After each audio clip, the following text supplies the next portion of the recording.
Imagine uma pedra, um buraco na pedra e uma rã no buraco. A rã pode passar a vida inteira na mais perfeita bem-aventurança sem que nada interfira, sem nada que a perturbe. Fora da pedra, o mundo continua. Se a rã dentro do buraco ficasse sabendo que existe um mundo lá fora, ela diria: nada disso existe. Meu mundo é de paz e bem-aventurança. Seu mundo é apenas uma estrutura. Ele não tem existência. É o mesmo com você. Quando você nos diz que nosso mundo simplesmente não existe, não há terreno comum para debate. Certíssimo.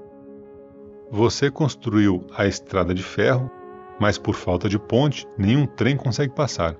Construa a ponte. Não há necessidade de ponte. Tem que haver algum elo entre o seu mundo e o meu. Não há necessidade de elo entre um mundo real e um mundo imaginário, pois nenhum elo pode haver. Então, o que devemos fazer? Investiguem seu mundo, apliquem sua mente a ele. Examinem-no criticamente.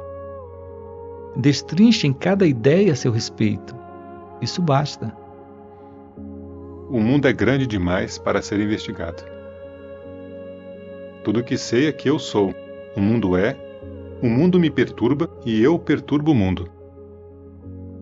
Minha experiência é de que tudo é bem-aventurança, mas o desejo de bem-aventurança cria dor. A bem-aventurança então se transforma na semente da dor. Todo o universo da dor nasce do desejo. Abra mão do desejo de prazer, e você nem ao menos saberá o que é a dor.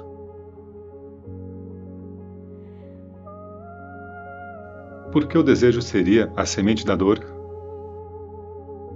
Porque em nome do prazer você está cometendo muitos pecados, e os frutos do pecado são sofrimento e morte. Você diz que o mundo de nada nos serve, que ele é apenas uma atribulação. Sinto que não pode ser assim. Deus não é tão tolo. Para realizar o Supremo, temos que passar pela experiência dos opostos. Assim como uma mulher que vai ao mercado e compra mantimentos de toda espécie, volta para casa, cozinha, assa e alimenta o seu senhor, nós nos assamos bem no ponto, no fogo da vida, para alimentarmos nosso Deus. Bem, se você pensa assim, haja de acordo. Alimente seu Deus, sem dúvida. Uma criança vai para a escola e aprende muitas coisas, que mais tarde de nada lhe servirão. Mas no decorrer desse aprendizado ela cresce. Também passamos por inumeráveis experiências e esquecemos todas elas. Mas enquanto isso, crescemos sem cessar. E o que é um Gnani, senão um homem que possui o gênio para a realidade? Este meu mundo não pode ser um acidente. Ele faz sentido, tem que haver um plano por detrás dele. O meu Deus tem um plano. Se o mundo é falso, então o plano e o Criador também são falsos. Novamente, você nega o mundo. Não há ponte entre nós. Não há necessidade de ponte. Seu erro reside em você acreditar que nasceu. Você nunca nasceu e nunca morrerá, mas você acredita ter nascido numa certa data, num certo lugar e que um corpo específico lhe pertence. O mundo é, eu sou. Esses são fatos. Por que você se preocupa com o mundo antes de cuidar de si mesmo? Você quer salvar o mundo, não é? Você pode salvar o mundo antes de salvar a si próprio? E o que significa ser salvo? Salvo de quê? Da ilusão. Salvação é ver as coisas como elas são. Eu realmente não vejo a mim mesmo como estando relacionado a alguém ou a algo, nem mesmo a um eu, seja lá qual for ele. Eu permaneço para sempre indefinido. Eu estou dentro e além, íntimo e inabordável. Como você chegou aí? Confiando no meu guru. Ele me disse: só você é, e eu não duvidei. Fiquei apenas me perguntando o que isso queria dizer, até que me dei conta de que é a verdade absoluta. Convicção pela repetição? Pela autorrealização. Descobri que sou consciente e feliz em termos absolutos, e que apenas por engano cheguei a pensar que eu devia este ser consciência, felicidade ao corpo e ao mundo de corpos. Você não é um homem culto, você não leu muito. E o que leu ou ouviu talvez não lhe parecesse contraditório. Eu sou razoavelmente educado e já li muito. E descobri que os livros e os mestres se contradizem irremediavelmente. Portanto, tudo que leio ou ouço eu ponho em dúvida. No yoga, uma mente que duvida representa uma desvantagem tremenda. Fico contente em ouvir isso. Meu guru também me ensinou a duvidar de tudo e absolutamente. Ele disse: negue a existência a todas as coisas, exceto a si próprio. Através dos desejos, você criou o mundo, com suas dores e prazeres. O mundo tem que ser também doloroso? Como poderia ser de outra forma? Por sua própria natureza, o prazer é limitado e passageiro. Da dor nasce o desejo. Na dor ele procura satisfação. E na dor da frustração e do desespero ele termina. A dor é o pano de fundo do prazer. Toda busca de prazer começa na dor e termina na dor. Tudo o que você diz está claro para mim. Mas quando algum problema físico ou mental acontece, minha mente se torna amarga e sombria, ou busca alívio freneticamente. Que importância tem isso? É a mente que é amarga e inquieta, não você. Veja, coisas de todos os tipos acontecem nesta sala. Sou eu quem as faço acontecer? Elas apenas acontecem. Com você é a mesma coisa. A trama do destino se desenrola e atualiza o inevitável. Você não pode mudar o curso dos acontecimentos, mas você pode mudar sua atitude. E o que realmente importa é a atitude, e não o fato nu e cru. O mundo é a morada dos desejos e dos medos. Nele não se pode encontrar paz. Para ter paz, você tem que ir além do mundo.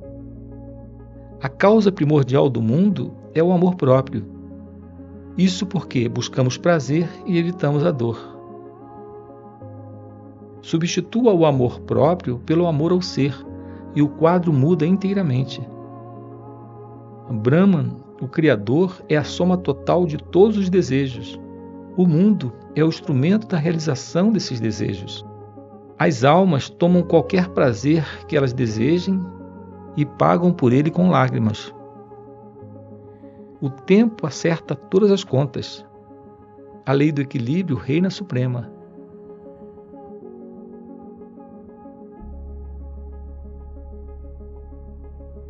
Para ser um super-homem, é preciso antes ser homem.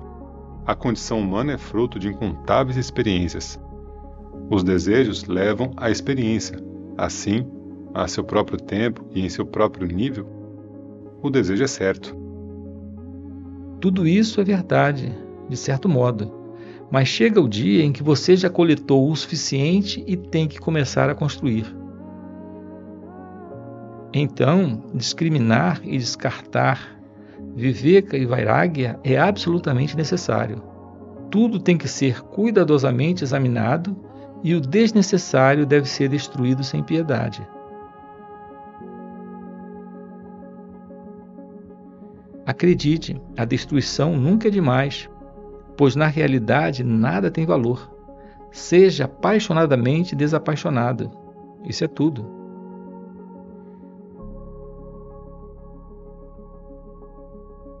Alguns Mahatmas, ou seres iluminados, afirmam que o mundo não é um acidente nem um jogo de Deus, mas sim o resultado e a expressão de um poderoso plano de trabalho que visa o despertar e desenvolver a consciência em todo o universo.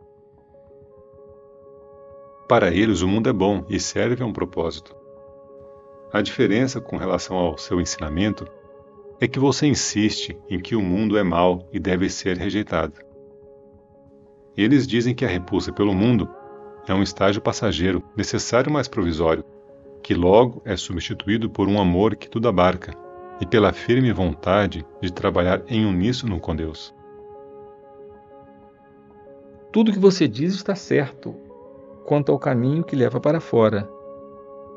Para o caminho de volta, anular a si próprio é necessário. Eu me coloco onde nada existe, onde as palavras não alcançam, e tampouco os pensamentos. Para a mente, tudo é escuridão e silêncio. Então, a consciência começa a despertar e acorda a mente, que projeta o mundo, construído a partir da memória e da imaginação. Uma vez surgido o mundo, tudo o que você diz talvez seja verdade.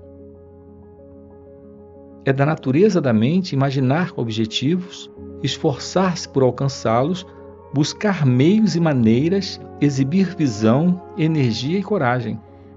Esses são atributos divinos, e eu não os nego.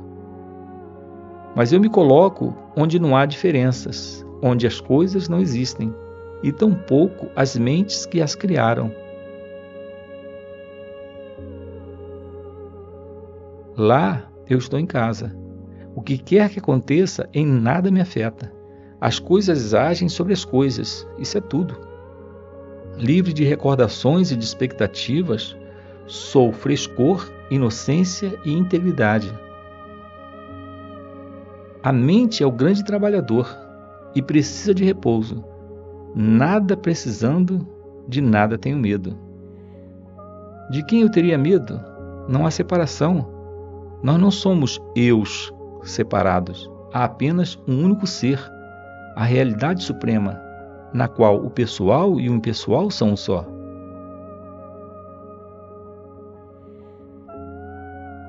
Tudo o que quero é poder ajudar o mundo.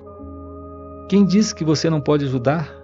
Você tem uma ideia preconcebida do que ajudar significa e do que é necessário para tal, e se tornou prisioneiro de um conflito entre o que você deveria e o que você pode fazer, entre necessidade e capacidade. Por que fazemos isso? Sua mente projeta uma estrutura e você se identifica com ela. É da natureza do desejo fazer com que a mente crie um mundo onde ele possa ser satisfeito. Se até mesmo um pequeno desejo pode dar início a uma longa série de ações, o que dizer de um forte desejo? O desejo pode produzir um universo. Seus poderes são milagrosos.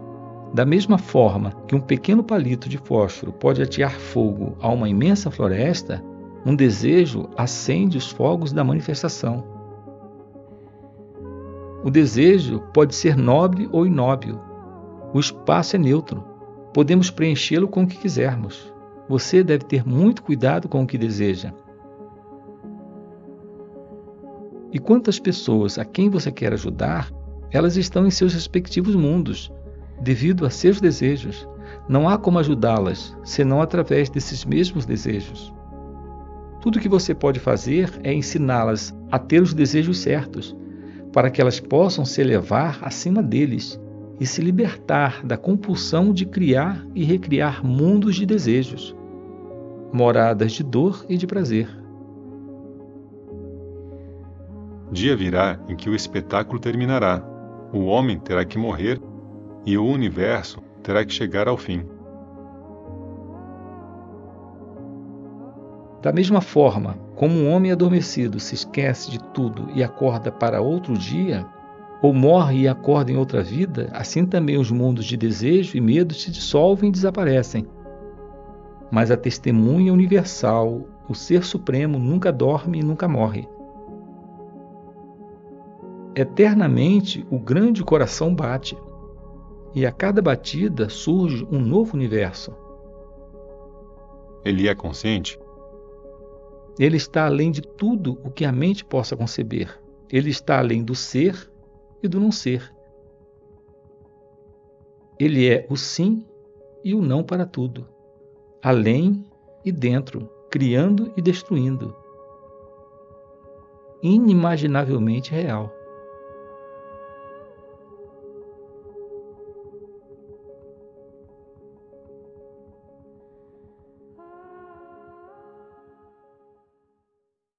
A pessoa por si mesma não se transforma na testemunha.